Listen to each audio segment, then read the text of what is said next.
Shri Ram Jai Ram Jai Jai Ram Om Shri Ram Jai Ram Jai Jai Ram Om. Hey everyone, so happy you can join us for the Love Everyone podcast with your hosts Govind Das and Rama Chandra Das. A conversation of love, devotion, and walking the path of Bhakti Yoga.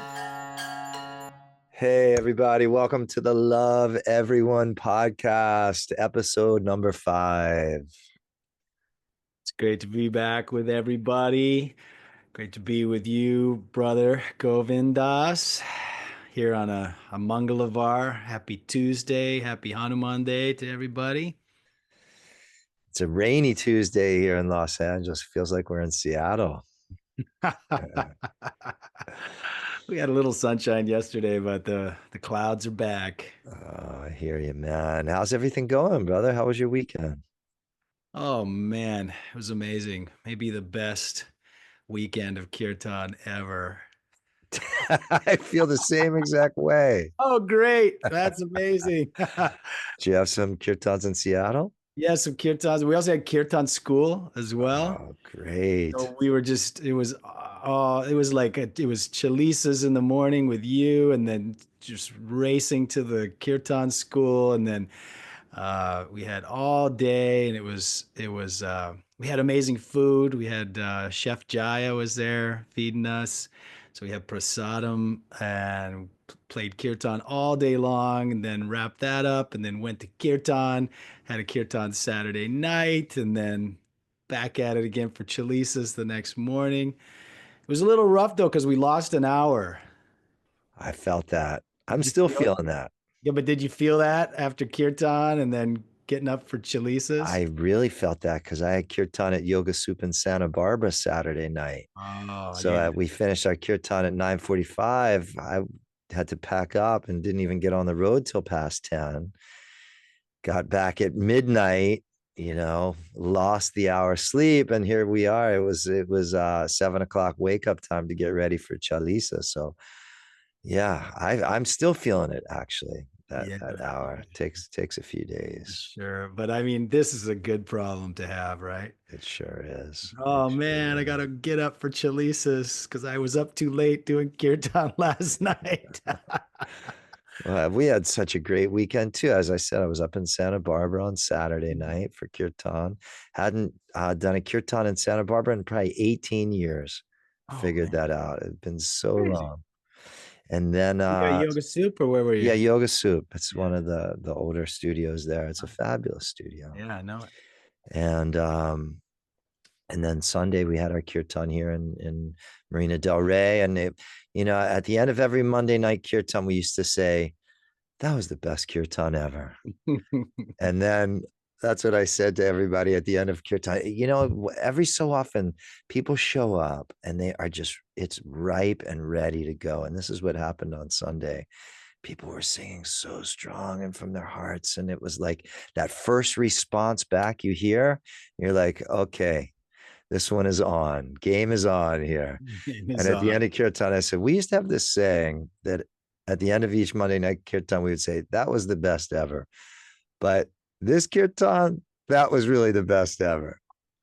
So it just gets better and better. And that's the best part about this Bhakti Yoga practice for me, man. It's like, you'd think you'd get tired of going Shri Ram, Jai Ram, Jai Jai Ram, wouldn't you? But it just gets more delicious. How's that possible? The name, the sweet, holy name, sweeter than honey itself. But it gets sweeter as time goes on. The more you say it, what else in life is like that? If you have a bowl of ice cream, right, it's delicious. If you have 2 bowls of ice cream, maybe it's not so delicious. If you have 3 bowls of ice cream, now you're actually feeling sick. Yeah. No, and that's like that with everything in life, except for this kirtan, man, except for the name and the bhakti. Because it's not of the material world. It's from the transcendental realm. I know. It's so amazing. Well, I don't know. Our kirtan might be rivaling your kirtan for the best kirtan ever because it was so special. Well, I've been seeing these kirtans at the Rishikesh Kirtan Festival, and they look like they might be the best kirtans ever. Wow, is that going off this year? It sure is. It sure is. I I was was there there for you were 2 years ago. two Yeah, I years was ago. I there was last there. year for a day. I made it on the last day and Mm, I spent the whole day there. Didn't even leave. Had prasad and just workshops and nonstop yeah. kirtans, Yeah. Last year or 2 years ago, I arrived into India. I flew from Delhi to Rishikesh to Dehradun, drove the taxi to the hotel, put my stuff in the room, and literally walked over. And it was like prime time at the Rishikesh Kirtan Festival. Madhava Das leading. It's like 8 p.m. at night, packed room, and boom, that's how I entered into India. It was, Beautiful. yeah, it was Yeah, a that was nice exact way. same with me. But from the hotel to the kirtan was less than 30 minutes. Yeah. And, I just went in, threw my kurta and pajamas on, and beelined it and it was Baba Haridas Oh, I love him. was in there He's so chanting wonderful. magic. Yeah, yeah. Great, man. Well, should we start the flow? What do you think? Do we like kirtan? I think we love kirtan. I wonder if everybody out there that's listening loves kirtan as much as we do. I mean, if you don't, you're probably already tuned out. You're probably in the wrong podcast. Yeah, you're like, oh, I meant to. I meant to click, love yourself podcast. Oh, anyway. I heard on Joe Rogan there's been some Bhakti Yoga talk lately. Have you heard this? A few people have told me this recently. Really? Yeah. Well, I know. Didn't he have Raghunath on there? Yeah, that was a few years ago. Oh, okay. That was a few years ago, What but I kind of heard bhakti talk? I'm not sure. Something recently where they were talking like two or three. Oh, you know what? It was somebody told me. Now I may not be sharing exactly what's correct, but I guess some one talking about all of the negative things that happened in ISKCON Hmm. through the years and in the Hare Krishna consciousness lineage. But then they brought somebody else on the next episode that talked about all of the positive things as well Hmm. too. Yeah, so maybe we'll have to search back and hear that. That would be cool. Wow. I Wow. mean, he's the podcast guru, Joe Rogan, right? He is. He was doing this podcasting like 2006, something crazy like that. I can't even begin to keep up with those podcasts. Yeah. What are they? They're all 3 hours long. 3.5 hour long Even like podcast. I multiple haven't times a listened to one week. in a long time. Because you said you had a rule that once you start a podcast, you have to finish it, right? I do. Is that what you said? Yes. For whatever reason, I don't feel good about saying, even if I don't like it, stopping Really? it. I feel like I just got to, for whatever reason, I clicked on it. I'm going to let it, whatever is supposed to come through. I You're can't like, say what a anything. terrible rule, man. I was like, dude, you That's the gotta worst rule ever. claim your life, man. Get some of that time back. So I have to be very selective, especially with 3.5 hour Joe Rogan podcast. No kidding. No kidding. Yeah. Okay. Well, we are not going to go 3.5 hours here, folks, although we probably could. I think we should. We should? I don't know. I don't know. I don't think everybody else has that rule, Govind does. Yeah, true. True. We might. Okay. Well, what do you think? Should we dive into it? You ready? Yeah, let's roll with it. Let's Okay, roll with it. do our opening prayers. Take it away, brother. Hmm. Om Akandamandalakaram Vyaptam Yena Characharam Tatpadam Darshitam Yena Tasmai Sri Gurave Namaha. Salutations to the Guru, who revealed to me the supreme truth, which is unfragmented, infinite, timeless divinity, and which pervades the entire universe. Jnana Timirandasya Gyananjana Shalakaya Chakshurun Militam Yena Tasmai Sri Gurave Namaha. Salutations to the Guru, who opened my eyes, which had been blinded by the darkness of ignorance, by applying the divine ointment of self-knowledge. Guru Brahma Guru Vishnu Guru Devo Maheshwara Guru Sakshat Param Brahma Tasmai Sri Gurave Namaha. Guru is the creator, sustainer, and the destroyer. Guru is directly the Supreme Spirit, both manifest reality and the Absolute. My reverential salutations to the glorious Guru, who resides in the hearts of all beings as the true self. Bolo Shri Sat Gurudev Bhagwan Ki. Jai. Shri Baba Neem Karoli Santa Maharaj Sat Gurudev Bhagwan Ki. Jai. Pavana Sutta Hanuman Ki. Jai. All right, we'll get into our verse. The Hanuman Chalisa. We are just gradually each episode exploring a verse. We started with the beginning on our first episode. We are now on Chopai number 2, which reads in English, Ram's emissary, abode of matchless power, Anjani's son, named son of the wind. Read the Avadi. Ramadutta Atulita Baladama Anjani Putra Pavana Sutta Nama. Once again, Ramadutta Atulita Baladama Anjani Putra Pavana Sutta Nama. Ram's emissary, abode of matchless power, Anjani's son, named son of the wind. Jai Hanuman. Jai Hanuman. All right, my brother. Any thoughts on this one? Any reflections on this one? Yeah, I love this one. You know, this we start this line with this beautiful, beautiful description of Hanuman as Ramaduta. Ramaduta. Ram's emissary. We've got it translated here, but you could also think of it as Ram's messenger.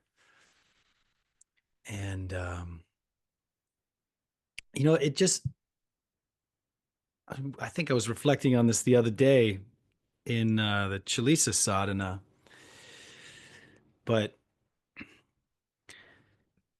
you know, I grew up so anti-religion and so I called myself agnostic, though. I was never an atheist because as much as I didn't like organized religion, and by the way, just full disclaimer, when I was growing up, there was only one organized religion. You know, I grew up outside of Seattle, and there's pretty much, I mean, Christianity was it. You know, I had heard of other religions, and sure, there were a couple Mormon kids at the school, and there were a couple of Jewish kids at the school, but for the most part, you know, um, certainly didn't know anything about Hinduism or anything about uh, Islam, any of those things. So they didn't even really seem like a choice. And, but I had this feeling that there was something going on. So I couldn't call myself an atheist because that just didn't never felt right. But I feel like if it wasn't for Hanuman, I may never have really been able to open up to a real deep spiritual practice where I can say words like God without cringing, you know? Uh, and I think there's something just so accessible and open about Hanuman. I was born in the year of the monkey, by the way. Did you know that, Govindas? I think I did know Yeah. that. And I was always into monkeys. I always loved monkeys. I wrote songs about monkeys. Um, I always felt like a monkey. I always, I was mischievous as a child, just like Hanuman. And there's so many things about Hanuman Do you have a that favorite stuffed animal as a monkey as a little kid as well too? I was never really into stuffed You weren't animals. into stuffed No, animals. I never. Oh, I was really into Oh, stuffed. were you? Did you have a little monkey? I had a little monkey, but my favorite was a little elephant. Jake and Edge. Big and Edge. Yeah.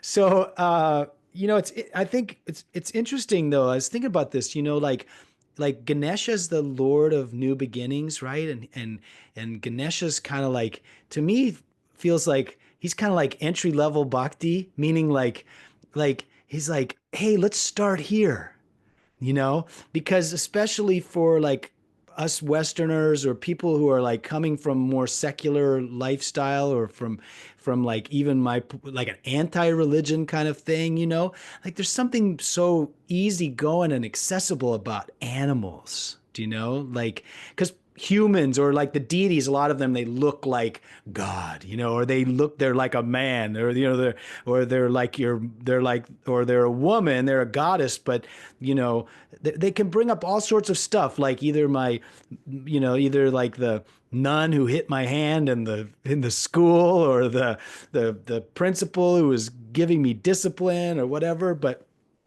like I don't know, a monkey or an elephant, like so like Ganesha is like such a introductory kind. In fact, the first kirtan melody that I ever wrote was a Ganesha mantra. I just having this thought right now as we're talking was a Ganesha mantra. And then if you go to India, right, you see Hanuman like outside the temples everywhere. And it doesn't matter whether it's a Devi temple or a Ram temple or a Shiva temple, like there's Hanuman is very often near the door.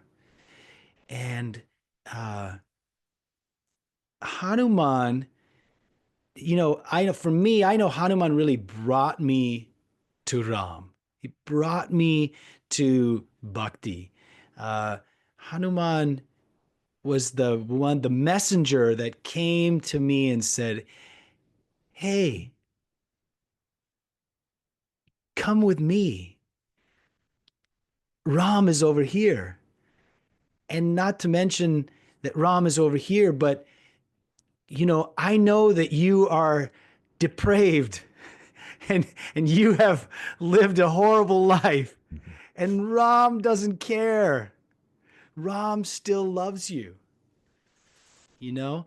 And you've heard me tell this story a bunch of times, but it was years after I started my bhakti practice that we were driving down the road once. My wife and I were driving down the road, and there was a huge billboard on the side of the freeway, and it said, "Jesus loves you." Now, I was the guy that had a smart aleck crack for every billboard that says Jesus loves you. I had some joke or some sarcastic quip to make about Jesus died for your sins. I got one for that. Jesus loves you. I got one for that. I mean, I was always, always, always ready to jump in with, a joke about religion.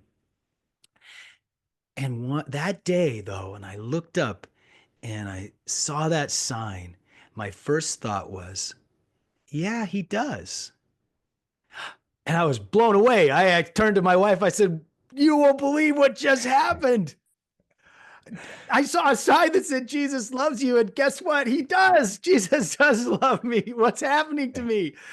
And I didn't turn into a Christian, but I realized that Hanuman had brought me to Ram. He had delivered the message from Ram that nobody's beyond redemption, that everybody can join the spiritual journey, and it's never too late, and so many other things. But my heart was open enough now to embrace the teachings of Jesus, which is love everyone, Mm.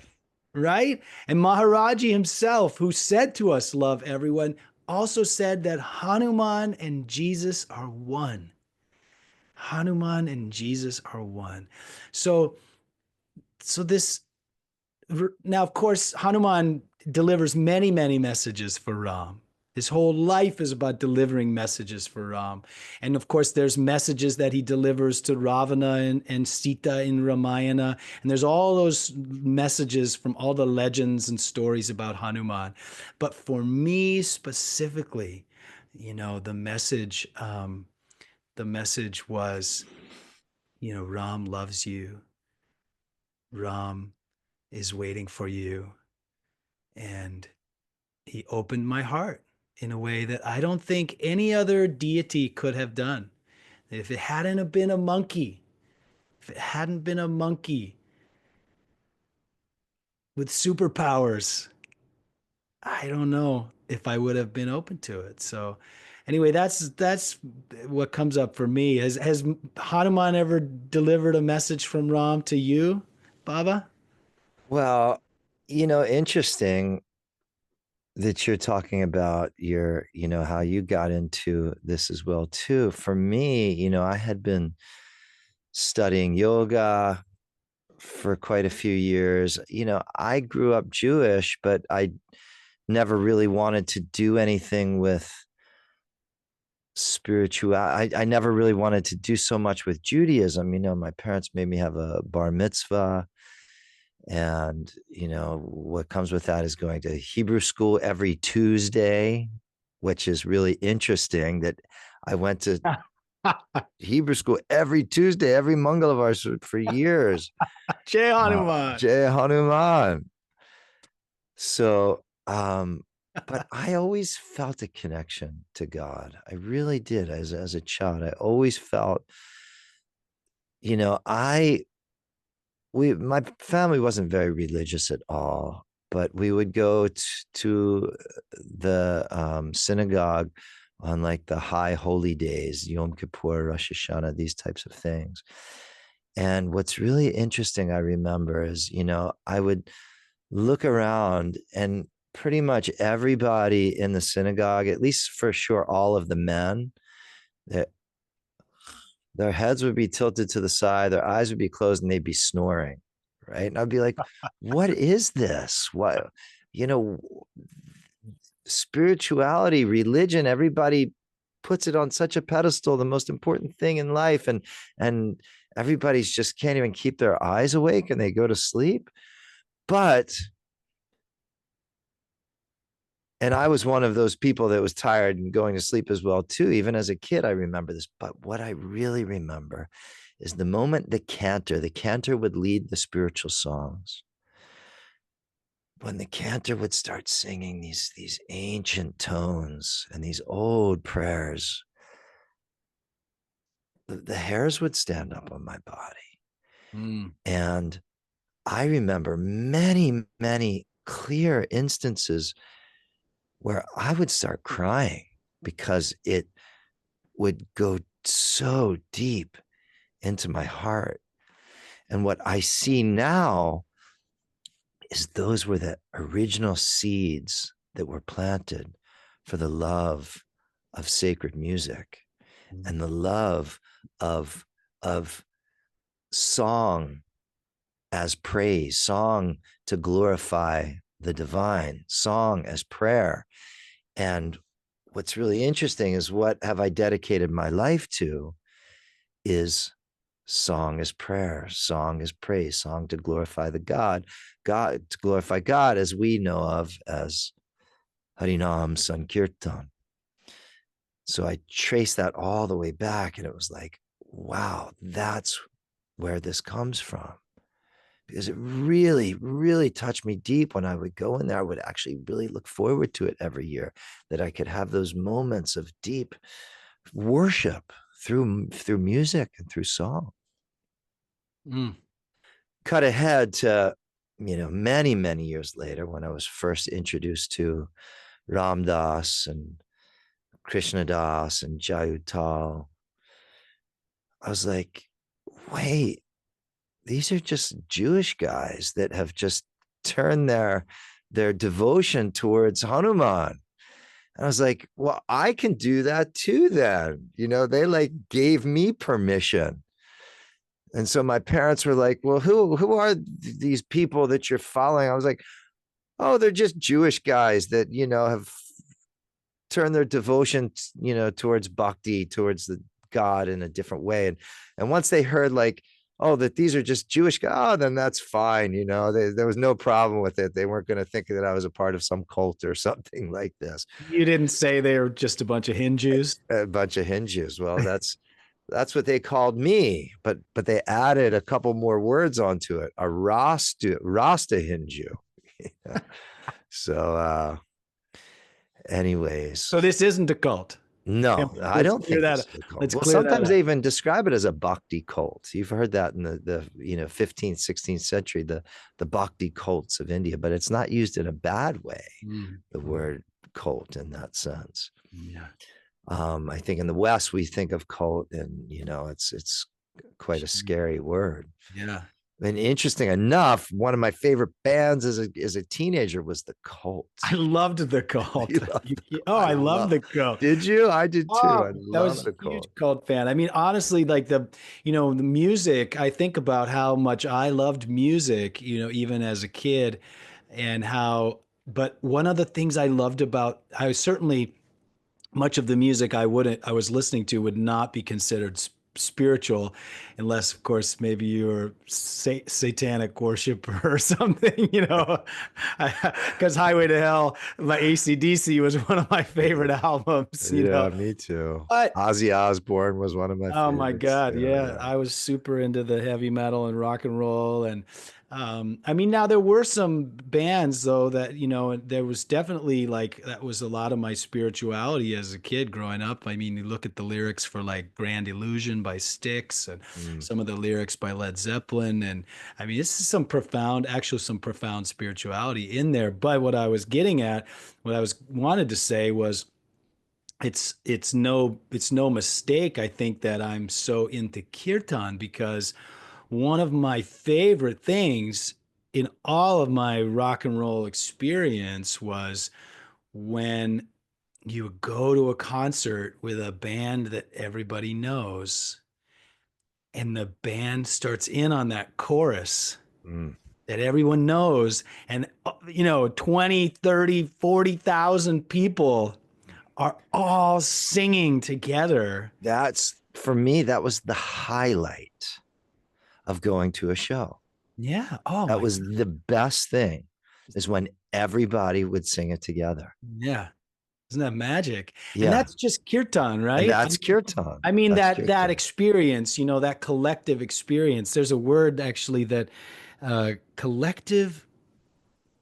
There's a saying that, what is it? It's really nice. I wish I could remember right now. It's like collective exuberance or something like that. And like a psychologist termed this 100 years ago. But it's that moment when everybody, it's that high that we get when we all know the words and we all sing the chorus at the same time, and kirtan is the quintessential example of that.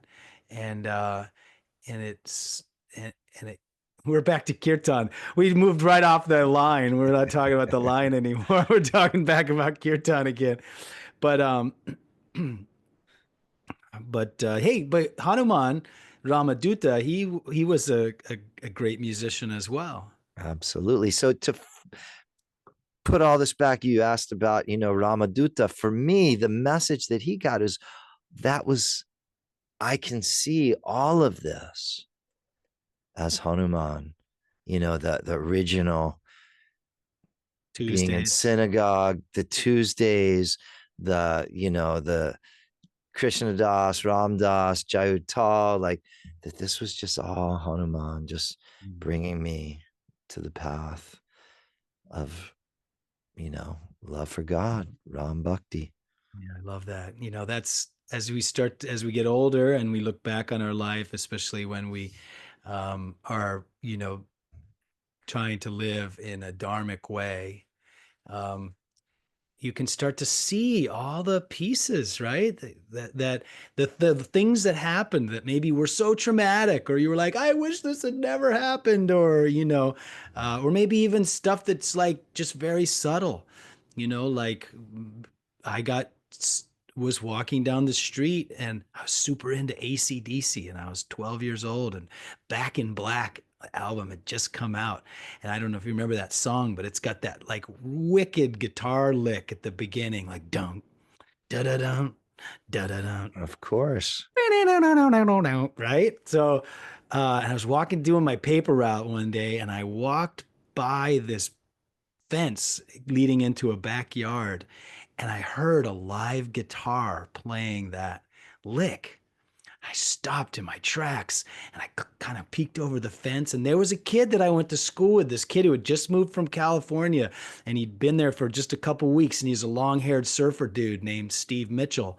And Steve Mitchell was in his backyard with a big amplifier and an electric guitar, and he was playing that, and he was playing it like perfectly. What a great image. That's a Yeah, great image. he was playing it perfectly. And I leapt over the fence, and I was like, dude, you got to teach me how to do that. And we became great friends.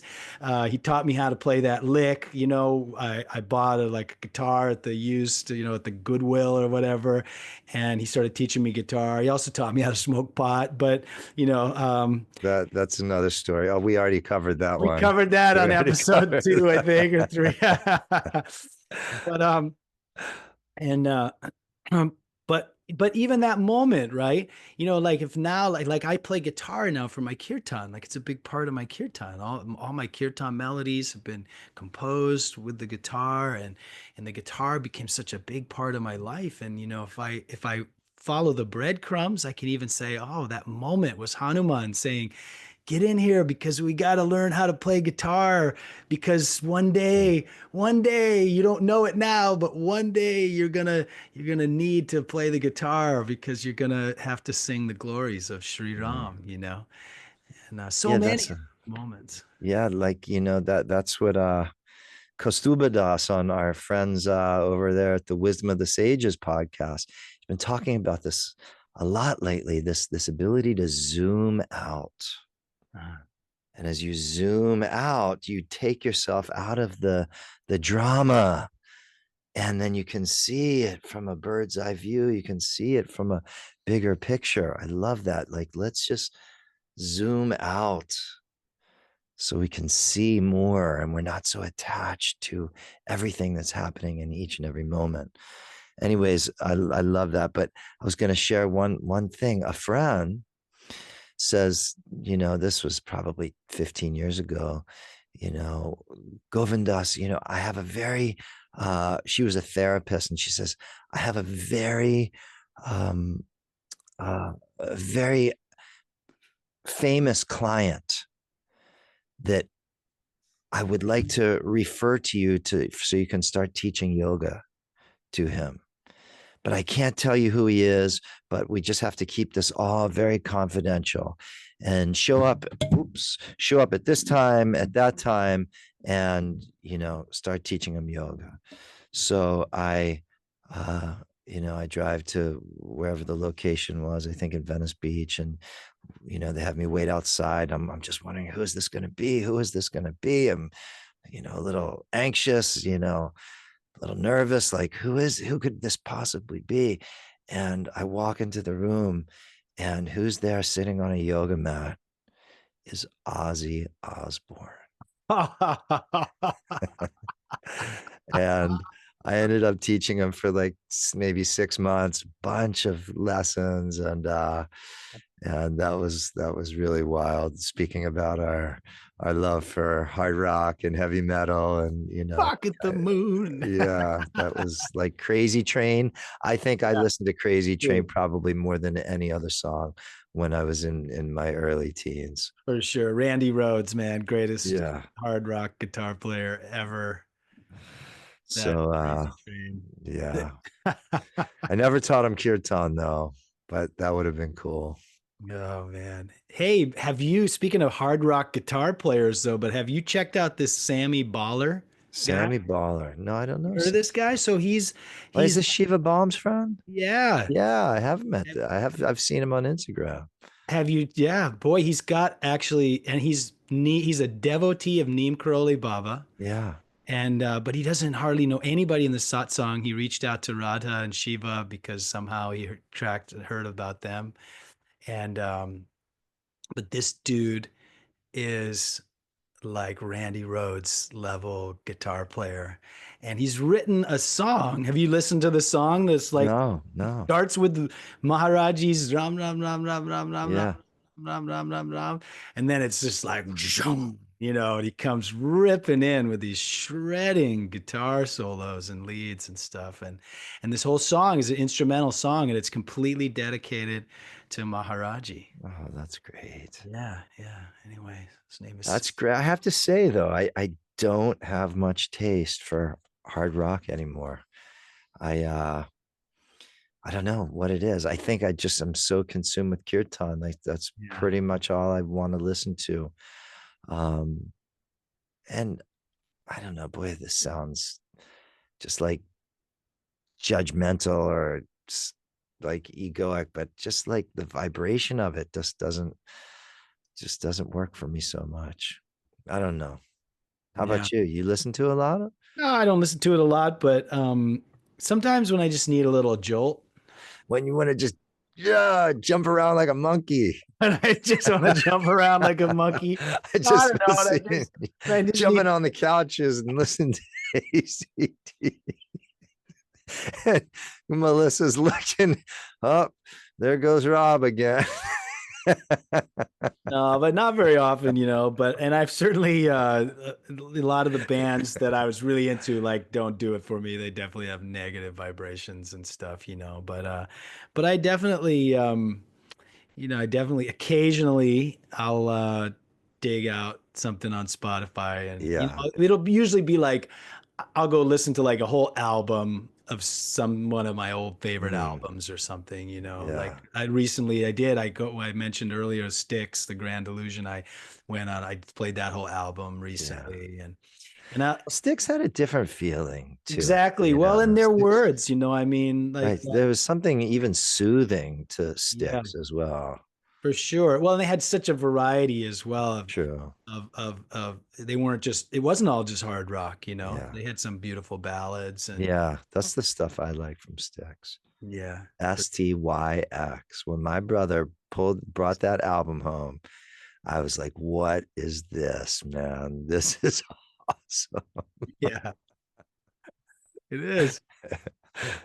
The river Styx. But of Yeah. course you don't even know that when you're a kid. You just see Styx. You don't even know what it means, but I really related because I was, at that time I was, as we talked about in the previous couple of things, like when I started like did mushrooms for the first time, and I realized, that was my first experience of like Maya, or what you might express as like seeing beyond the veil, or like seeing that there's more going on than like just what they're, and then when I heard Styx Grand Illusion, welcome to the Grand Illusion, come on in and see what's happening, and it was all like, uh, they were singing about how there's so much more, Mm. and I knew there was more. And just to follow up, I was, like I said, I was never, I never was anti spirituality, but it was the religion. Like I knew there was something. And did your parents bring you up with any religion? No, not No really. church, Listen, no. my parents really, they broke the chain because unfortunately my grandparents were like, they were, just to, you know, speak bluntly, you know, they were fundamentalists, and they took it out on my parents. Mm, They were like literally like abusive in the name of God. mm, mm. Which of course you see in all kinds of bigger levels. You see whole countries abusing people in the name of God, or wars being started in the name of God. But this was happening on a micro level. Both my parents on both sides they met at a very religious school. But then right after they graduated from college, they got married, and they pretty much just put it down and really cut the chain. And I'm grateful for them, because usually that stuff just trickles down, you know. Yeah. But they were very clear they didn't want to do that to their kids. So what that meant, though, is a very, very secular. You know, we sort of read from the Bible on Christmas, Yeah. you know, and that was pretty much it. And we would go to church, maybe if we were visiting my grandfather, who was a massive, he had 1 million listeners to his radio station in China. Mm. He was a missionary, Mm. and his show was called Overseas Crusades. Mm. Oh, wow. Anyway, Wow. so but you know, also, you know, what's interesting though is that through bhakti though, because I used to be very angry at my grandfather, you know, when I learned what he had put my mother and her her sisters and brothers through. I used to be very angry at him, you know, and same with my grandmother on my father's side. I used to spend probably most of my life feeling angry at them, and just in the last maybe 10 years or so, since I've been really, um, you know, since the bhakti has really opened my heart, um, that's dissolved, do you know? Because you know, you start to kind of see, as you start to, as you start to understand, you know, what people are going through in life, and the challenges, and the scars and the wounding and all that kind of stuff. I mean, they were doing their best, Yeah. even though Compassion. even though it was terrible what they were doing, but they really thought they were doing the right thing. Yeah. And so I've been able to forgive them, and that's been really a beautiful thing for me personally, and um, you know, for their spirit, I suppose. And I felt like there's been some kind of ancestral healing, even with my even through my father has changed, you know, through this practice, because he's come to a lot of he came to all of our online kirtan classes and bhakti yoga classes all through the lockdown. Starting in the lockdown, he came to everything. His spiritual name was Thor. His Zoom name was Thor. And but he came to all of our classes. He came to the every first 3 or 4 rounds of the Hanuman Chalisa, Mm-hmm. Yeah. and it's really changed him. It's been beautiful. He's not a devotee by any stretch of the, you know, he's still doing his thing and got his own stuff, karma to deal with, um but my practice and his witnessing of it, and it's changed a lot, especially in our relationship. Mm.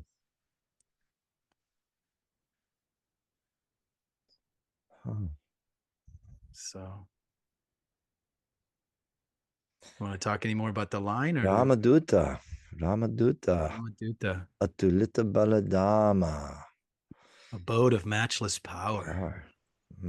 Good to have someone that's described as that, a being that is the abode of matchless power on our side. What's the next line? Ramaduta Tulita Baladama Anjani Putra Pavana Sutta Nama. As we start to learn about Hanuman's lineage and where he comes from, his mom, his Vanara mom, Anjani, who was an Apsara, who was a celestial nymph who had been cursed to take a birth as a monkey. And so she did intense penance to Lord Shiva.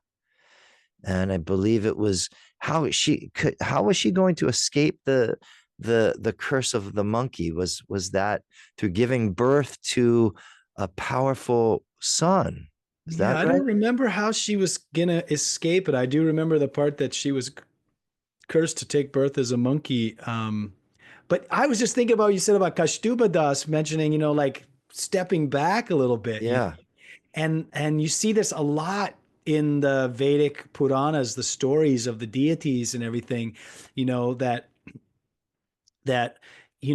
that the curses actually end up being blessings, Mm. or, and that's a beautiful lesson right there. That's the real lesson for me, I think, that challenges are gifts in disguise. Yeah. And here she gets to be Hanuman's mom. Yeah.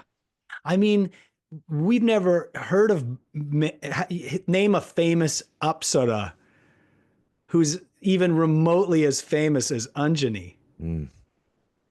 I can't even think of one, right? I mean, Anjani will live on. I mean, as long as Hanuman's fame lives on, which is said to be forever, Anjani will be right there the whole time. So there she was, a beautiful celestial nymph being cursed. Do you remember what she was cursed for? I don't even remember why she was cursed. I don't either. But it doesn't even matter. She's cursed and she goes, "Oh, no, I've got to go be a monkey." And then she gets to be Hanuman's mother. Mm. I mean, what a blessing. And so, uh, we'll think of Anjani every time we think of Hanuman. It's impossible. Anjaneya, even a name of Hanuman. Anjaneya, Anjani Putra. And everyone even doing yoga asana that does even Anjaneyasana. realize it when Anjaneyasana is the lunging crescent pose. Yeah, right.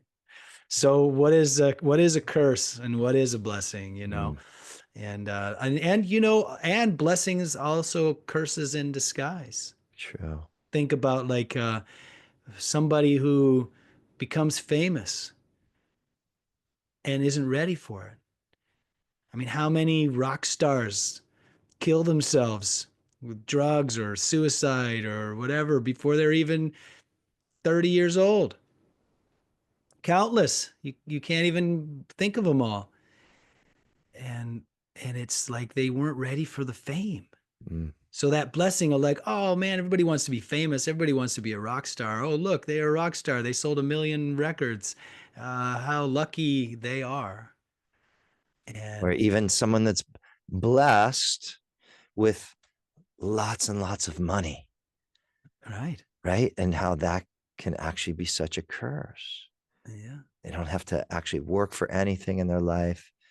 What comes with hard work, we know, is character and so many different life lessons, and to never have to work and learn these types of things, that could be actually not really a blessing. So we do need to really learn how to step back, Zoom out. and not get so attached to, and that's one of the greatest things about all the yogic teachings, and the Bhagavad Gita goes into detail about this, is this we've got to stop thinking about things as good or bad. Mm. We got to stop thinking about things as black and white, wrong or right. That beautiful, beautiful quote from, the poem from Rumi. Somewhere out there beyond wrong and right is a field, and I'll meet you there. That's a paraphrase, obviously, but Yeah, this sense of duality that Krishna speaks about. And I think the only way that we can step out of that duality of judging good and bad and high and low and happy and sad and right and wrong, what I feel like Krishna, when he's teaching this, is that in Bhagavad Gita, is that we have to see God in everything, the presence of spirit in everything. And then it just becomes what is what is what is. And what is God's unfolding through it all. And how can we then judge anything as a blessing or a curse or good or bad when it is just spirit unfolding through her Leela? mm, I mean, think about, even if we look at Ramayana, the curse of Ram being sent into the forest for 14 years. Mhm. But that is why he came to earth, which It's all the master plan. without zooming out, you don't see that. Mm. But that's why he came to earth.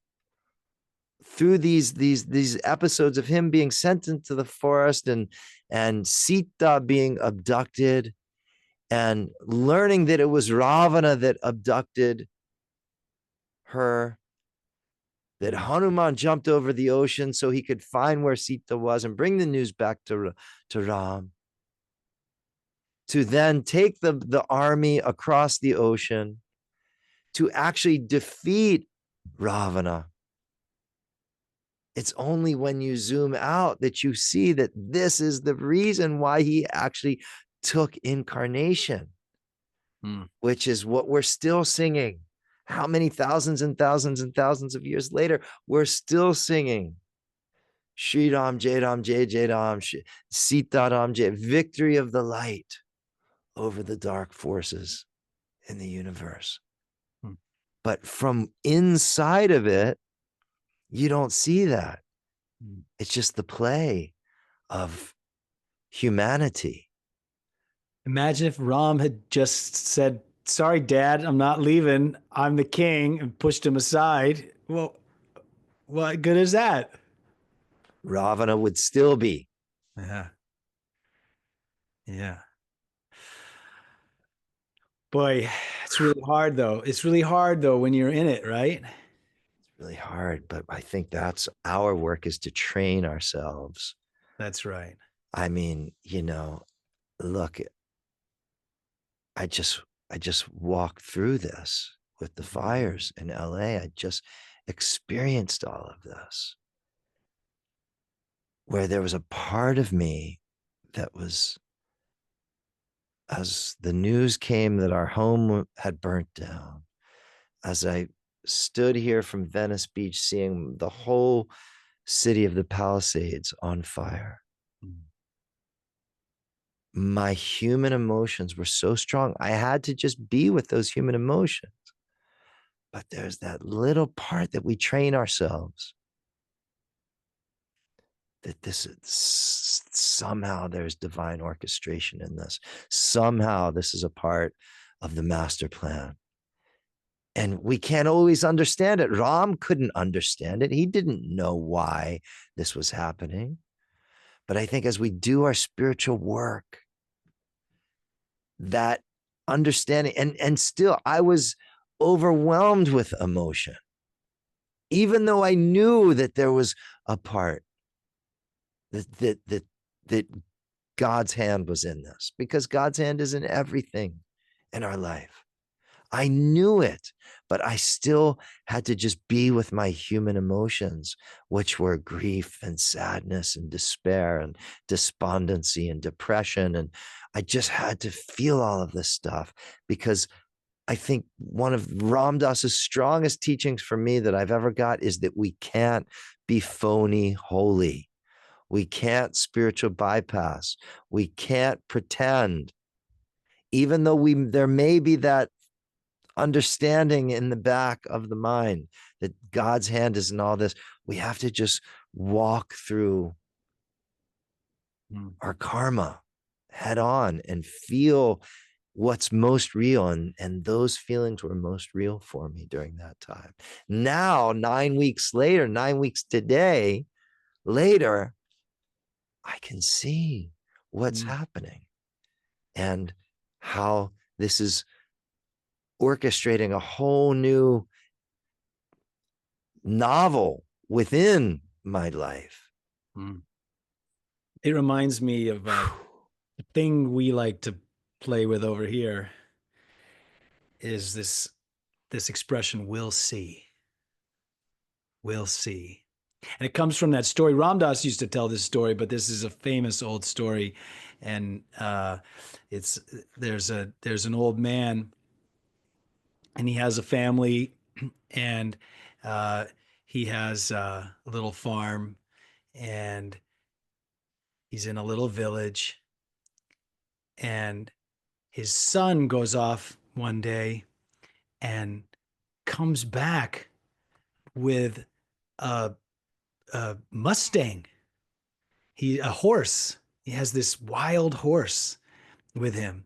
And at the time of this story, like a horse was a great amount of wealth. And all the people in the village came to this old man and they said, "Wow, you're so rich now. You have your own horse. What a boon. What a blessing." And he just shook his head. He said, "We'll see." So the next day, the young teenage boy got out of bed all excited before the sun even came up, and he went out there and he's like, "I'm going to train this horse how to ride. And this is going to be my horse. And it's going to be so great." Well, the first thing that horse did was buck him off of his back, and he broke his leg. And everybody came to the old man and they said, "Oh, your son, he broke his leg. Now who's going to work in your farm? And it's going to be such a drama for you." And he said, "We'll see." And the next day, the army came riding through town and they were conscripting every single teenage boy in all the villages, everywhere you could see, because they had a big battle coming up. But they left the son because he had a broken leg. And everyone came to the old man and they said, "Oh, our sons have all been taken away. You're so lucky. Your son was left here." And you know what the old man said? "We'll see. We'll see. We'll see." So that's the perfect example of what we're talking about here, and kind of trying to live in that "we'll see" kind of place, do you know? Um, because, we just don't know. We don't know. I remember even, I was so there with you, brother, even though I was here in Seattle, but, we were doing the Chalisa when that happened, when your house burned down. And it was, on our first day of the last Chalisa round. And I felt so much, I felt your suffering and I was suffering right along with you, in a way that, like, when two brothers love each other, it's like it's impossible not to feel, to experience what. I actually was reading Ramayana last night, and there's a beautiful line in the Ramayana about Lakshman because he's watching Ram suffer after Sita has been abducted, and how Lakshman is suffering, as much, if not more, than Ram because, anyway, uh, but it reminded me of how I felt when it was all happening for you, because also then I also felt that thing of like, I can't do anything, I want to just be there and give you a hug, but I can't even do that. But at the same time, when people would say stuff like to me, I guess I've trained myself to say "we'll see" so much. And people would call me and say, "Oh, I heard about what happened to your brother Govindas. It's so terrible. It's so tragic," And I actually said numerous times, "We'll see," Mm. Not out of a lack of compassion, Yeah. because I was feeling that, but also because there was this part of me, Govindas, that felt like this might be opening a door Yeah. for you to expand beyond anything that you could imagine while being in that house. Like, so we don't know. We can't know if your house going away is good or bad. And in fact, it just is, right? Well, I think it's Maharaj. I'm looking at his picture right behind you. He's saying that suffering is grace. Mm, Suffering is grace. Challenges are gifts in disguise. mm, Being that we were talking about the things that really brought us to spirituality, it just came up for me. It was when I was in my early 20s. I was diagnosed with this disease called ulcerative colitis, which is this debilitating digestive disease, inflammation in the gut. I was in the hospital for 8 days, blood transfusions, losing blood, all this kind of stuff. And it was a couple years of just pure just darkness and like a cloud around my life, because here I was at 22 years old and my body was just breaking down. I was sick. I was losing weight. I had lost 50 pounds, couldn't hold any food in. But it was after that I got out of the hospital, and I had already started doing yoga prior to this. But I came out of the hospital with like a strobe light on my path that you need to commit to your spiritual path. You need to fully commit and make your spiritual path the most important thing in your life. And that's what I've been doing the last 30 plus years. But from when I was in it, there was so much suffering. It seemed like such a curse. How many times I was on my knees saying, God, why is this happening? And now I look back, zooming out, that was the greatest blessing of my life. Because that's what brought me onto this path. Or shall I say, made me really commit to this path of bhakti and devotion and love and surrender. Beautiful. So, when I first moved to California, right after I graduated college, a dear friend, we'd have all these spiritual conversations. And he said this, I'll never forget. He said, challenges are gifts in disguise. And it hit me like I got it. And I think when we're going through that stuff, if we can just keep a little memory in the back. That's why I always say that Ganesha is the Lord of obstacles. Everyone loves to call him the remover of obstacles. But Ganesha likes to place those obstacles too, because then we get to learn how to overcome them. And that's part of our growth. We're not here just to pay rent until we die. That's what Michael Beckwith likes to say, that we're not just here to pay rent until we die. We're here to grow. We're here to evolve. And how are we going to do that without challenges? We won't. We won't. So if we want, we pray, we say, Lord, please help me grow. Help me become my true self. Well, God says, okay, here, overcome this challenge. But in the West, it's like we do everything to set our lives up to be so cushy. Yeah. That we're going to seemingly suffer as little as possible. Nice couches, comfortable bed. So everything is so comfortable for the senses. Feeling a little pain, here, just take these pills. Right. You got a little headache, Tylenol. Yeah. So we can don't have that headache. Don't even think about where that headache might be coming from. Just get rid of the headache. That's interesting. Yeah. So zoom out. And remember, we'll see. Hey, and we should probably. Your curses are blessings. Your curses are blessings. And maybe your blessings are curses. For sure. You got to really be discerning. Hey, I'm looking at the time. We should probably move on to our dose of LSD. Let's do it. Let's take a hit. Let's take a few hits. We're going to take a few hits of love, service, and devotion right now. And we're going to hear a beautiful quote from Yogananda Paramahansa. And he said, techniques of yoga and meditation can take you to the door of the divine, but only love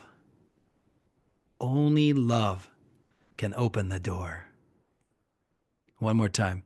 Techniques of yoga and meditation can take you to the door of the divine, but only love can open that door. Wow, isn't that beautiful? Mm. What do you think about that, I've Govinda? been sharing this quote with people for years. I love this quote, man. Yeah, This is a great hit of LSD. it sure is. And what I I'm think getting of, high. I can feel it already coming on. Can you? interesting, I've been feeling it since we started talking today. Oh yeah, for sure, for So sure. I'm like mid trip right now. Well, this is just gonna boost it up a little bit. The first thing I think of is, I don't know about you, but I know so many people that have been practicing yoga and meditation for many years, decades, and they're still just angry fucks with so much fear Hmm. and anxiety that has taken over their life, and it's like the yoga and the meditation, it hasn't even really done anything. Hmm. What's missing It's the is love. the love, Yeah. and it's the love that will take you across the doorway. And the love is, Ram Dass used to say this, is what greases the whole thing. Without the love, the techniques of yoga and meditation are very dry. Mhm. Once the love is added into it, everything is lubricated and just is juicy and sweet and fun and joyful. So these are my This simple reflections. Any this one, thoughts? this one always reminds me of the final niyama. It says Ishvara Pranidan. I don't know, we might have mentioned this a couple weeks ago, but I think about all the 200-hour teacher trainings I've either been in or been teaching in or been exposed to, um, and everybody talks about the yamas and the niyamas, and they do the whole 8 limbs and everything like that. But every time it comes to Ishvara Pranidan, which means surrendering to God, basically, they just breeze right over it, or they don't even really talk about it because it's such a, I guess I think people are, teachers are often afraid to like bring this up to their yoga students, thinking their yoga students are going to run out the door thinking that it's a religion. And and and I think what's interesting is, though, even Patanjali, who is like basically virtually a scientist, is all very mental, very physical, um, is trying to get to this place of samadhi, totally merging with the divine. But even Patanjali saying right off the bat, right at the beginning, hey, you got to like clean up your act. You got to, be nice to other people. You got to do good things, and you got to surrender to God. Now we can do some asana, you know?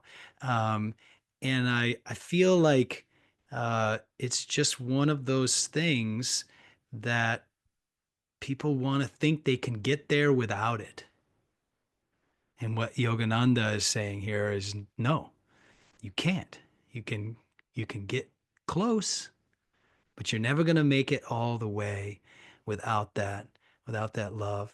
And but love has been what's drawn me to this whole spiritual practice from the very beginning, though. So I couldn't imagine wanting to do yoga and meditation without the love aspect of it. See, I started before the love. I started as techniques, Mm, and then I started to hear Ram Dass talk, yeah. and he started to talk about the love. And it was like, like there's nowhere to get to. There's no nothing to achieve, he would say. There's no one to impress. Mm. It's just, get out of your own way and just let the love flow.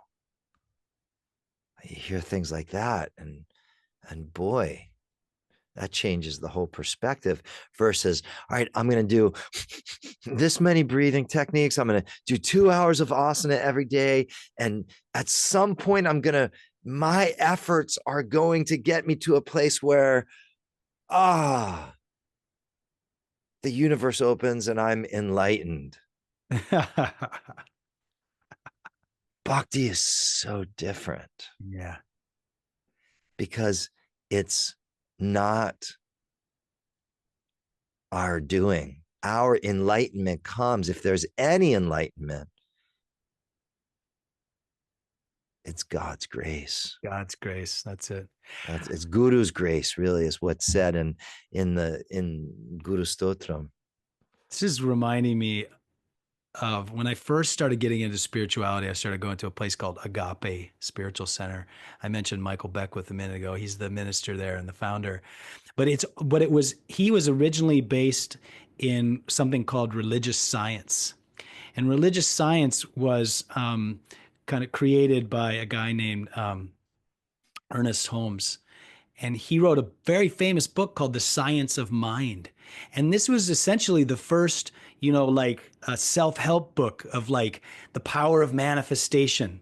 He was basically saying, like create the world you want in your mind, and then the world will organize itself outside of you.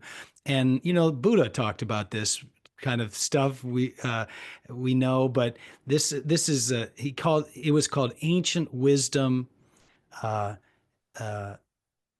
It's basically a modern take on ancient wisdom. It was the science of mind. And two things I wanted to mention is that one, after Beckwith was a religious science minister for about 20 years, he finally broke away and created his own church called Agape.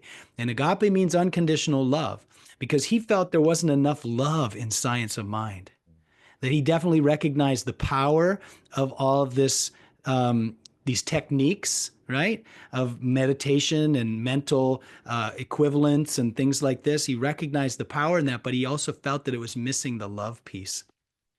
And the second thing I wanted to say is that on Ernest Holmes' deathbed, they said, well, so what do they basically said, sum it up for us, how do you feel about the Church of Religious Science? How do you feel about what you've created or whatever? And he said, I wish that I had talked more about love. Mm. I wish that I had mentioned love more often. Mm. That I feel that I missed something. And that was his one regret on his deathbed. So isn't that interesting? And it totally describes this line here, I think.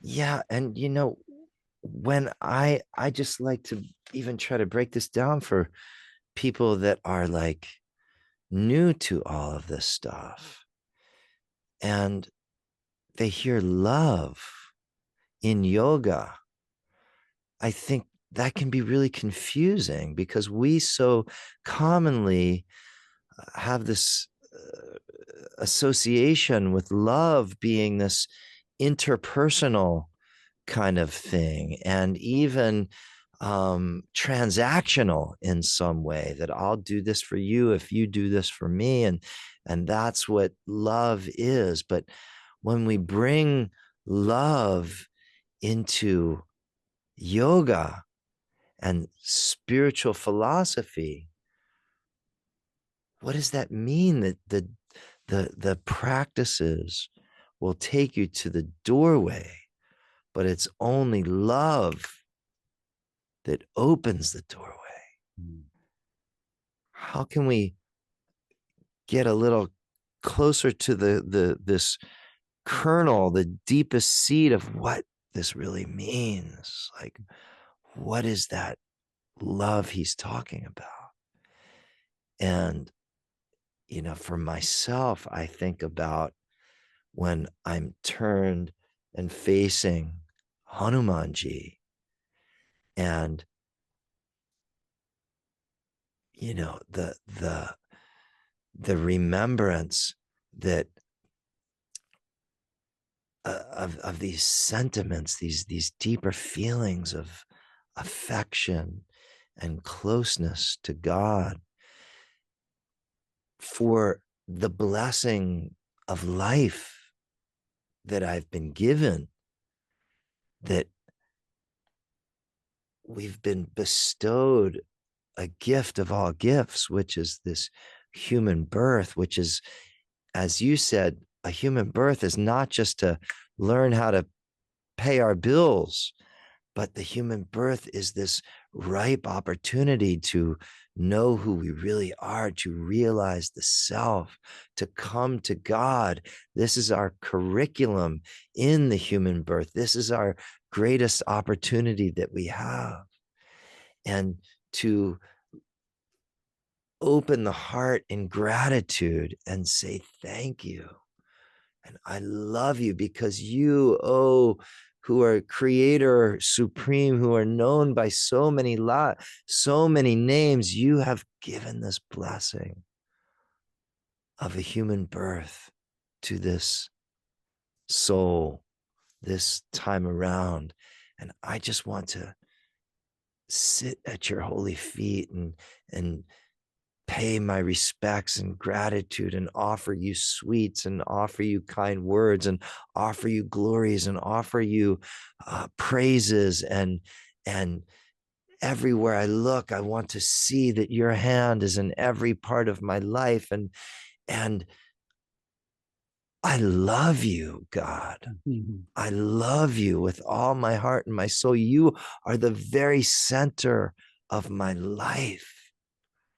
You know, that's what I'm trying to get to when I think of the techniques will only take you so far, but love will open the door. Love will open the door. Do, do, love will open the door. Do, do, love will. Who was that? Who was that? Oh, that's oh God. Love will open the door. ChatGPT. Who sings Love Will Open the Door? Oh man. Maybe that takes us full circle. Takes us full circle. We should probably wrap it up here, brother. But thank you everybody for being here. We're gonna just do our closing prayers and we'll see you next time. So please, Govindas, let's take it away.